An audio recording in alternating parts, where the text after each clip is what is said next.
black holes tearing apart enormous stars, pulsars spinning at incredible speeds and emitting powerful beams of energy, colorful nebulae with fireworks of newborn stars, galaxies of every possible color and size. All of these are found within our universe, but it's not infinite.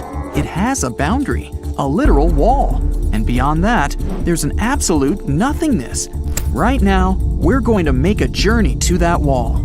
But first things first, our universe is like a humongous nesting doll. If you open it up, there's a smaller one inside. It's a galaxy. Inside that is an even smaller doll. That's our solar system. And the smallest doll of all is the Earth. Each of these dolls has boundaries that we're going to cross. For that, we'll need a spaceship, and a big one. It also has to be able to move 100 times faster than the speed of light. You get on board and start the engines. 62 miles above sea level is our first boundary. That's 10 times higher than passenger planes fly. This point is called the Kármán line. It separates the atmosphere of the Earth from outer space. Now we fly further to the edge of our solar system.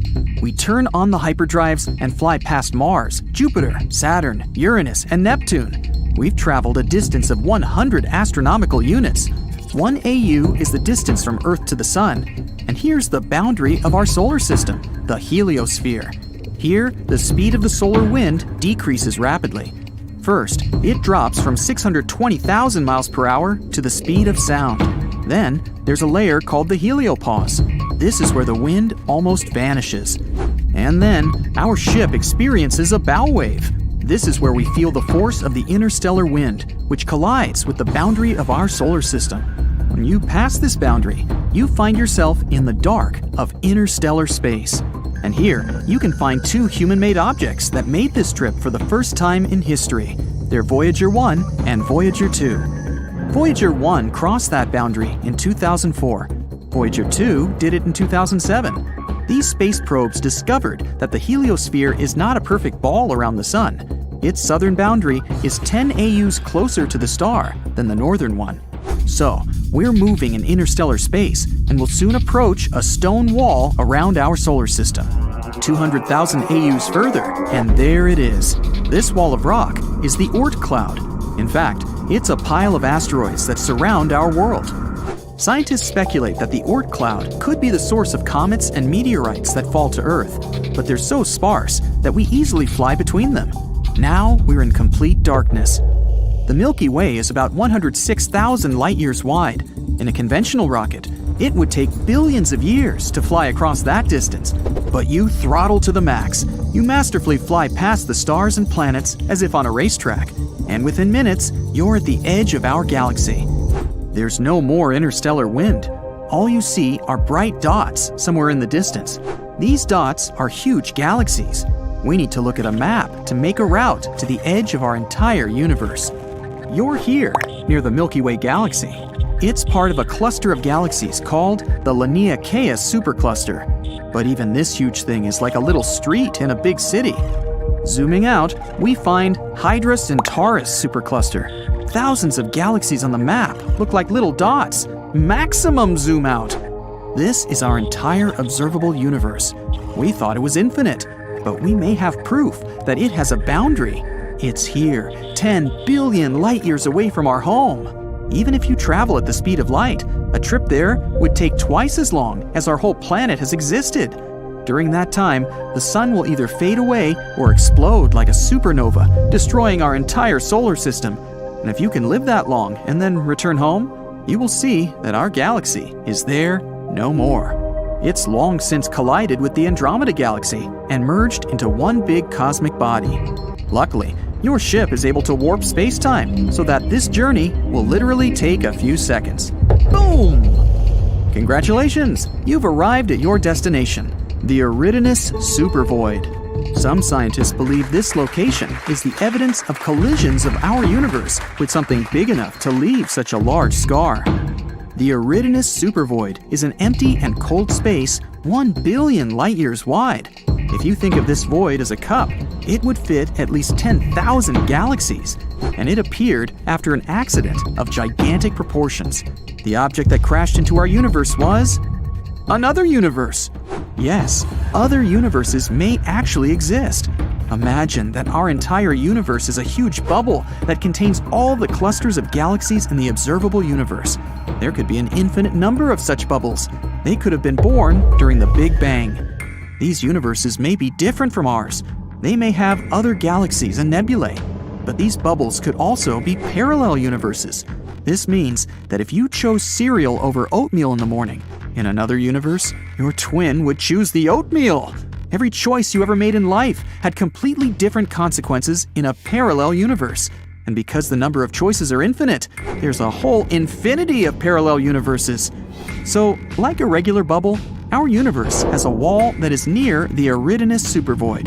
Long ago, another bubble flew past ours. As they approached each other, their gravitational fields began to interact. Our boundary wall began to deform and pull toward the other universe. The same thing happened on the other side. Then the walls of our universes came into contact. But as these bubbles moved, their connection began to break, and the other universe just ripped a huge chunk of ours. A cold void was formed at the point of collision, and that was the Eridanus supervoid.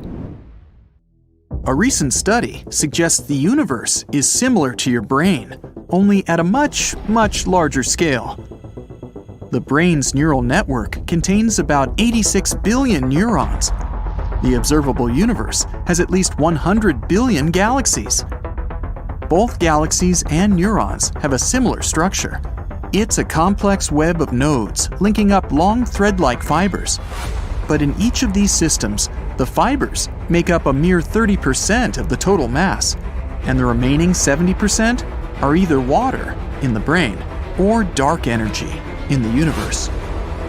The ways that galaxies and webs of neurons connect with one another are surprisingly similar. In both cases, the process follows the same physical principles. At the same time, some researchers claim the resemblance between the brain and the universe is only superficial. Your mind perceives tiny details and joins them, and then it comes up with a conclusion that has nothing in common with reality, like the brain is a mini-universe. In billions of years, the universe is likely to expand so much that we won't be able to see any stars in the sky. To turn Earth into a black hole, you'd have to squeeze it until it was the size of a marble. And if you wanted the sun to become a black hole, you'd have to compress it until it's no more than 4 miles across. A starburst galaxy is a galaxy that's forming tons of new stars at breakneck speed. It usually happens after 2 galaxies merge into one. While Earth has only one natural satellite, Jupiter is surrounded by at least 79 moons. In the universe, there are not only dwarf planets, but also dwarf galaxies. They have from 1,000 to a few billion stars. For comparison, the Milky Way galaxy is made up of 250 to 400 billion stars. A supermassive black hole 250 million light-years away from Earth hums the deepest sound ever detected from any object in the universe. It's 1 quadrillion, which is 1 with 15 zeros, times deeper than what the human ear can hear. Planet Kelt 9b is 670 light-years away from Earth. It's an ultra-hot Jupiter. Those are giant, scorching hot planets with a mass similar to that of Jupiter. On Kelt 9b, the heat is so great on the day side of the planet, it tears molecules apart. Any liquid floating in outer space forms itself into a sphere. It also happens in low Earth orbit. Our home Milky Way galaxy is more than 105,000 light-years across. All the planets of the solar system would fit between Earth and the Moon with some space to spare. Black holes spaghettify things. It happens when something gets past the point of no return. Then the black hole's gravitational pull starts to stretch this object in one direction and squeeze in another. The first celestial body that astronomers identified as a spiral was the Whirlpool Galaxy. Its long arms are made of gas and stars, and everything is sprinkled with fine space dust. When you're on Earth, you can only see 5% of the universe. A star coming too close to a black hole can be torn apart by its gravitational force.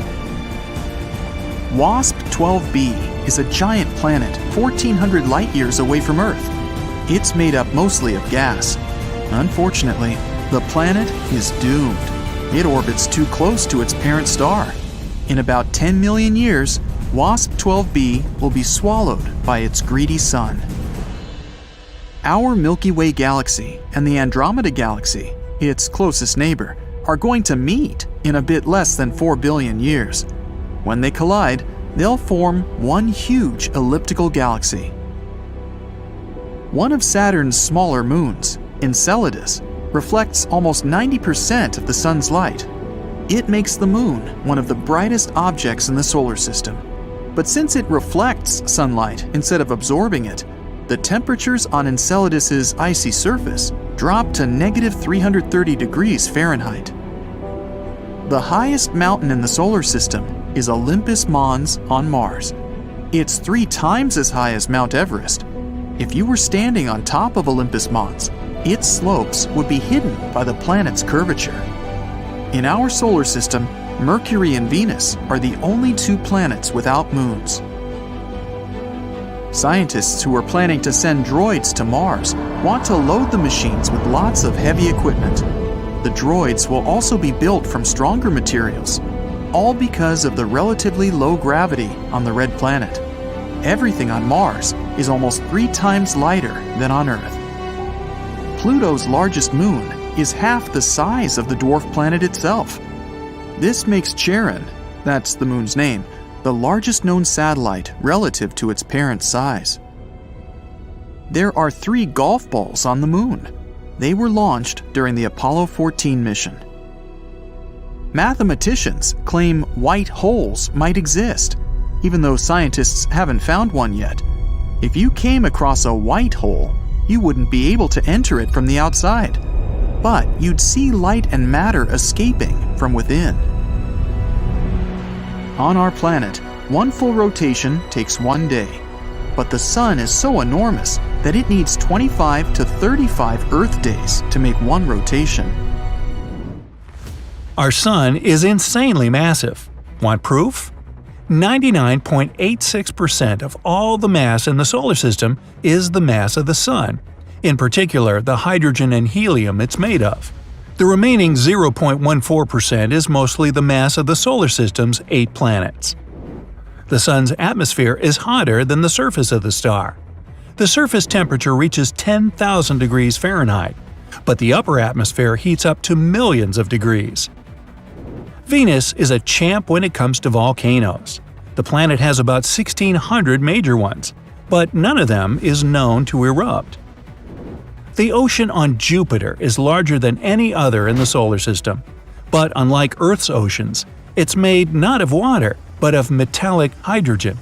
The ocean's depth is a mind-blowing 25,000 miles. That's almost the same as the distance around Earth. With an average diameter of 2,160 miles, the Moon is the 5th largest satellite in the solar system after Jupiter's satellites Ganymede, Callisto, and Io, and Saturn's Titan. There's a supermassive black hole 250 million light-years away from us. It hums the deepest sound ever detected from any object in the universe. It's 57 octaves lower than the middle C on your piano. That's 1 quadrillion, which is 1 with 15 zeros, times deeper than what we can hear. The Milky Way galaxy and the Andromeda galaxy are going to meet in 3.75 billion years. They're moving towards each other at a breakneck speed. When the 2 galaxies collide, they'll form a huge elliptical galaxy. I won't be around then. Mercury is a few billion years old. In 2016, scientists discovered some abnormalities on the planet's surface, showing that it's getting smaller. After more research, they found out that Mercury hadn't finished cooling down yet. Astronauts in space can lose about 1% of their muscle mass each month. To prevent this, they have to stick to an exercise regimen that lasts 2 hours every single day. Venus spins at its own unhurried pace. A full rotation takes 243 Earth days, and it takes the planet a bit less than 225 Earth days to go all the way around the Sun. It means a day on Venus is longer than a year. You can see solar eclipses because even though the Moon is 400 times smaller than the Sun, it's also 400 times closer to Earth, so it's perfectly capable of obscuring the star. But in 50 million years, I won't be around then, the Moon won't be able to block the Sun completely because of the satellite's changing orbit. The highest mountain in the solar system is Olympus Mons on Mars. It's 3 times as high as Mount Everest, the Earth's highest mountain above sea level. If you were standing on top of Olympus Mons, you wouldn't understand you were standing on a mountain. Its slopes would be hidden by the planet's curvature. A full NASA spacesuit costs an unbelievable $12 million. Yeah, I can believe that. 70% of this hefty sum is for the control module and backpack. Astronomers have found a massive reservoir of water in space, the largest ever detected. Too bad it's also the farthest, 12 billion light-years away from us. The water vapor cloud holds 140 trillion times as much water as all the Earth's oceans combined. Space isn't supposed to be black. There are stars everywhere. Shouldn't they light up everything around? You don't see stars wherever you look because some of them haven't existed long enough for their light to reach Earth. At first sight, the Moon seems to be as large as the Sun, but it's just an illusion. The star is 400 times bigger than the Earth satellite. It's also 400 times farther from us than the Moon. That's why these space bodies look as if they're of the same size. Saturn has a moon called Pan, and it looks like a ravioli. It's only 20 miles across and works as a shepherd to the matter that makes up Saturn's rings. The Moon clears an empty space between the rings, known as the Encke gap, and keeps it free from ring particles. All of the planets of the solar system would fit between Earth and the Moon with some space to spare. There are huge temperature fluctuations on the Moon. Close to the satellite's equator, the temperature rises from minus 279 degrees at night to 260 degrees in the afternoon. Saturn's rings are very thin compared to its size. If you had a scale model of the planet that was 3 feet wide, the rings would be 10,000 times thinner than a razor blade. Mercury is a few billion years old. In 2016, scientists discovered some abnormalities on the planet's surface, showing that it's getting smaller. After more research, they found out that Mercury hasn't finished cooling down yet. Even though Venus is the hottest planet in our solar system, it still has snow, but it's not what you expect. It snows metals and rains acid. Not a great vacation spot. A day on Uranus lasts 17 hours, 14 minutes, and 24 seconds. But get this, the planet has a tilt of around 98 degrees, and that makes a season on the gas giant last 21 Earth years. Mars has 2 moons, Phobos and Deimos. In the next 30 to 50 million years, Mars' gravitational forces will tear Phobos apart, and it will likely result in the formation of a ring around the planet. I won't be around then. 13.8 billion years ago, a mysterious explosion happened in space. It was chaos, a time when the stars, planets, asteroids, the rest of the space bodies, and galaxies were born. It was the Big Bang, a theory we all know about. But no one knows for sure what happened, where the universe came from, and what was there before. Some even think the universe went through a cycle where it contracted and expanded several times. In 1991, a cosmologist from Stanford University named Andre Linde had submitted an article with the main idea that there was a possibility the universe had been created in a laboratory. His theory said there was a chance an advanced civilization somewhere out there had created our universe. This civilization has made an entirely new cosmos that later evolved its own planets, stars, and intelligent forms of life. 30 years later, many scientists take this theory pretty seriously. They even started talking about things that we, as a civilization, can do to get to such an advanced level. The theory says this advanced civilization decided to add technology that helped to create a new universe out of nothing. It happened through quantum tunneling. It's when an atom can appear on the opposite side of some barrier, even though it's supposed to be impossible, considering the laws of physics of our world. Like if you wanted to pass a tall wall, but you can't pass it with ladders or go around somewhere. Imagine you can just walk through it like a ghost. In our world, it's not possible, but a more advanced civilization perhaps can do it. Plus, they realized how they could create new universes. Right now, on the cosmic scale, we could be a Class C civilization. We don't know how to recreate some things. For example, conditions on the Earth for when our central star, the Sun, goes out. If we manage to become a Class B civilization, we'll learn to adjust conditions to be independent of the Sun. That means we might be able to learn how to live even without it. And if we level up and become Class A, we'll know how to recreate cosmic conditions and produce our own cosmos in our laboratories. We think of the world we live in through 3 dimensions of space: east-west, north-south, and up-down. There's also 1 dimension of time, which means we can distinguish past from future. A 5th dimension would represent 1 more extra dimension of space. The theory of its existence was first mentioned in the 1920s. It was inspired by the theory of gravity by Albert Einstein, who said space-time is warped by matter and energy. We can't perceive these 4 dimensions, but we see how an object moves and attribute it to gravity. And maybe there's some other force, like the electromagnetic force, that's more than 1,000 times stronger than gravity, that could explain things going on in that extra dimension of space. The 5th dimension is curved in a way we can't see it, but the idea about it was mentioned in a string theory. It considers the universe as really small strings of mass energy, not as particles. They vibrate in 10-dimensional space-time, considering 6 dimensions are rolled up way smaller than a single atom. That led to the picture of the universe as a 3D island that floats in 10-dimensional space-time.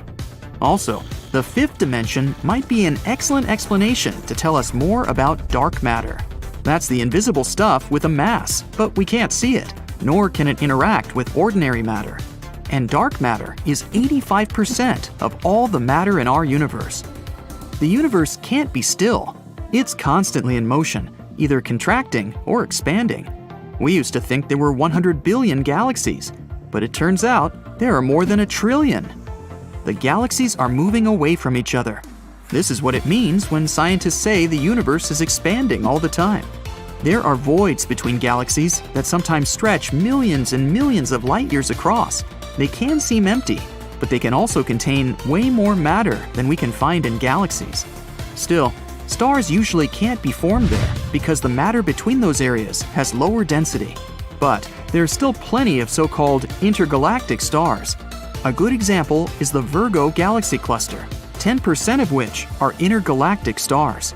We don't know how exactly they got there, but there are 2 possible ways. 1. Stars can collide, merge, or pass close to another galaxy, which can kick it off from its parent galaxy. Option number 2. A supermassive black hole can accelerate a star to very high velocities if they have a close encounter, which can, again, make a star be expelled from its parent galaxy.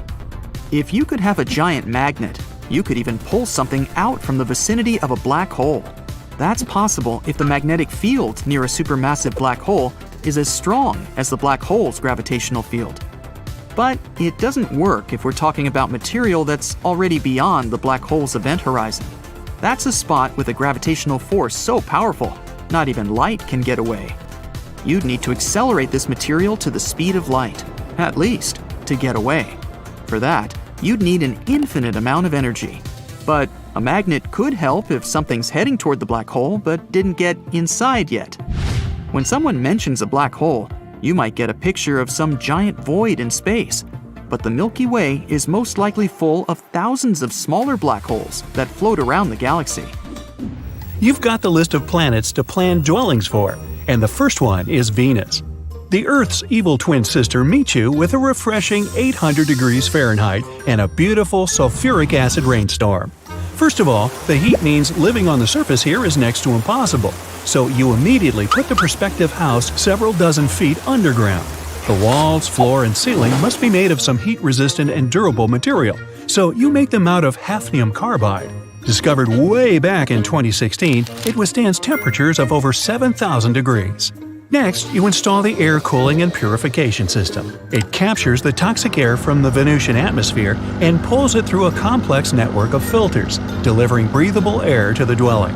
As an added benefit, the temperature of this air can be easily turned up thanks to what's going on outside. You can create a separate room below the main space and dub it the generator room. The device there will use the almost infinite geothermal energy of the planet to provide the house with electricity. You think for a moment and add a geothermal bathroom as well. There's no water on Venus, but it can be extracted and separated from its acidic clouds. The piping system would include a heating unit for hot water and a cooling unit with liquid nitrogen for cold water. Another separate space is the garden. Since no plants can survive on the surface, you create a spacious hall with bright lights on the ceiling and a sprinkler system throughout the area. You have large patches of soil for vegetables, several acres for fruit plants, and a big patch in the center for a couple of long-living trees like oaks. They'll provide additional oxygen for the whole building. The garden is encased in a shell of hafnium carbide as well, so that the plants don't wilt in the excess heat of the Venusian soil. You check if everything's accounted for and go to your next stop.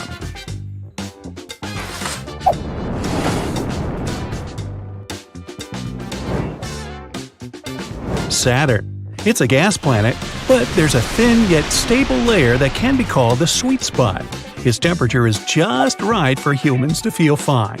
You create a hover platform to build your house on. There's just no solid ground on Saturn at all. The platform's equipped with wind-powered turbines. The winds on the gas giant reach incredible speeds, so it will need to counteract them, at the same time feeding from the hurricanes. The pressure and temperature are just about right in this place, so your main concern is the wind again. You make the dwelling low and looking almost like a frisbee for better aerodynamics. The walls and roof are made from a single slab of sturdy metal, so that powerful gusts can't tear the roof away. You also make them several feet thick and add some windows with space-grade glass panes that won't break. Water can be extracted from another layer using a series of similar platforms with built-in pipes. Electricity and heat are no problem either, thanks to the powerful winds. The only problem here is food, but it can be imported from other inhabited planets at first, along with the fertile soil for the garden. You create a space for it on another hover platform for the future. Satisfied with your results, you head to the next destination on your list, Europa. This moon of Jupiter's is covered in a miles-thick crust of ice full of canyons and crevices. But deep below, there's a whole ocean of salt water bigger than all the oceans on old Earth taken together. You take it into account and go for an underground dwelling again. The temperature is freezing, but the closer you are to the hot planetary core, the warmer it is. You place the dwelling as deep as you can to safely extract water from the underground ocean. The walls and ceiling are padded with insulation, and in the cellar, there's a home water purification system that turns salty water into the potable kind. Since there's no atmosphere to speak of, the breathable air is extracted from the ice. As it melts, the water vapor is collected and filtered, then enriched with other necessary substances and delivered to the dwelling. As for food, you go for an unusual solution: edible marine plants and fish. You create a separate tank to cultivate algae right in the ocean, and different kinds of fish can be imported from old Earth and other inhabited planets to breed on Europa. Next stop, Pluto. The tiny dwarf planet, just 1/6 of old Earth in width, has a great potential for terraforming. So you immediately create a big dome for your dwelling. The sun shines much weaker here than in any other place in the solar system, so you make sunlight-enhancing panels all across the dome. They'll allow the surface underneath to receive more light and warmth, bringing the area to a comfortable temperature. The ice on Pluto consists of frozen water, just like on Earth, so you build a station for melting it and collecting the resulting liquid into large tanks for later use. There's also a possible liquid ocean deep under the surface, so you add a deep drilling platform, but put a question mark on it. You don't know if it's going to be useful yet. With the area warmed up and well lit, you make a pretty ordinary dwelling like ones we're used to on old Earth and terraformed Mars. A couple of stories, carbon or titanium alloyed walls and ceiling for durability, and a fortified cellar. Still, you also add emergency insulation padding that will only trigger if something happens to the lighting dome. If it's breached, the temperature will quickly drop to below freezing. There's also very little atmosphere on Pluto, so breathable air will have to be generated from the ice again. This time, you combine the water collecting system with the air generating facility. While one produces potable water, the other will collect vapor and enhance it with all the necessary elements. You even go as far as to create a weather controlling device. It will heat up or cool down different layers of the produced air and mix them together to create winds and rain clouds just like on old Earth. This will allow crops to grow in a more natural environment, and Pluto might even become a green planet one day. One more myth about asteroids. We need to fly a little farther than Mars' orbit. Whoa, we're in an asteroid belt, and we constantly have to dodge giant rocks and blocks of ice. We got in some dense asteroid cloud. Not true. The fact is that space is huge, and the distances are incredible.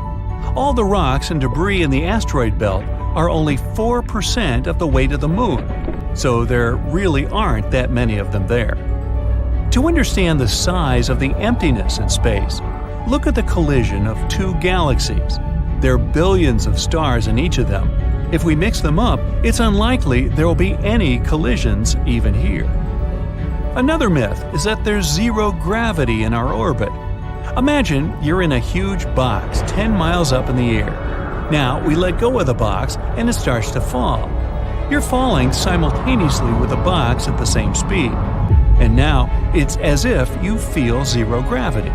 Well, the same thing happens in orbit. The International Space Station is 250 miles above the Earth, and it's falling continuously, though not on the surface of the planet, but around it in its orbit. Its speed at this point is about 4.7 miles per second. It could cross the United States from the west coast to the east coast in just 8 minutes. So the astronauts there are experiencing the same thing. They're just falling with the ISS at that speed. Now, let's look at the Moon. It always looks at us with one side. This means the Moon has a dark side and the Sun's rays never get there. Well, that's a myth. The whole point is that the Moon is gravitationally locked to the Earth. There are days and nights there too. It's just that this rotation is perfectly aligned with the rotation of the Earth. So, whenever you look at the Moon, you only see one side. Although there are days when the Sun shines there too, so it's not the dark side, it's the far side. And we even have pictures of this place. And there's one of the biggest craters in our entire solar system, the South Pole Aitken Basin. It's as wide as 2 states of Texas. One myth that turned out to be untrue is that people have never actually been on the Moon. This is the original spacesuit of the first astronauts who were there. Look at the sole of the shoe. Some people claim there's no way they could have left footprints like this there. Actually, they could. On the Moon, the astronauts wore extra boots over their suits, and their soles matched the footprints on the Moon perfectly. The astronauts didn't grab them when they left the Moon. They left a lot of stuff there too. They even ripped out the armrests of the seats of the lunar module to reduce its weight. Now, the total weight of human trash on the Moon is about 187 tons, including several lunar rovers, spacecraft debris, rocket stages, and lunar probes. That's like 3 Boeing 737s. The next myth is about summer. The hot season comes because the Earth approaches the closest distance to the Sun in a year. The Sun warms our planet more, and we all have to go to the beach. Well, not true. Let's draw an axis through our planet. It's slightly tilted on one side, and winter comes when our planet's axis is tilted away from the Sun. But over time, the axis tilts toward the hot star. Then its rays shine at such an angle that it gets warmer. It's true, though, that the Earth happens to be at different distances from the Sun. This is because our orbit is not a perfect circle, but slightly flattened, an ellipse. Normally, we think of the distance to our star as about 93 million miles, but that distance may be longer or shorter than 3 million miles, depending on which point in our orbit we pass. Another myth about the sun is that it's yellow. Well, let's send you into space for this one. You look out the window and it's white. The sun only appears yellow to us through the filter of our atmosphere. The composition of the air and its thickness just distorts the light of the star. But stars do come in different colors. Cooler stars have bright orange and red colors. These are usually very old stars, older than our sun. But young and very hot stars are bright blue. The sun is about in the middle of the spectrum. You've also heard about how, if you take your spacesuit off in outer space, you'll blow up like a balloon. Well, our bodies are designed to function at atmospheric pressure, like outside. But space is a vacuum. Imagine a huge metal barrel, and we sucked all the air out from there. Add to that a temperature of minus 455 degrees Fahrenheit, and you have space. If you could get into those conditions, all the air pockets in our body, like our lungs, would start to expand.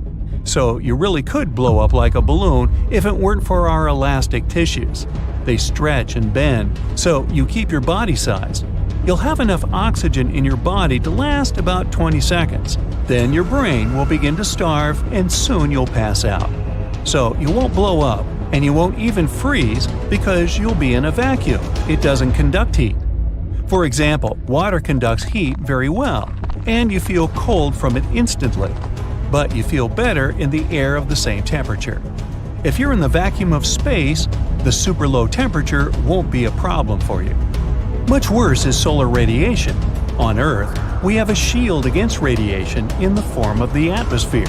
It blocks the harmful rays. In outer space, you would be defenseless.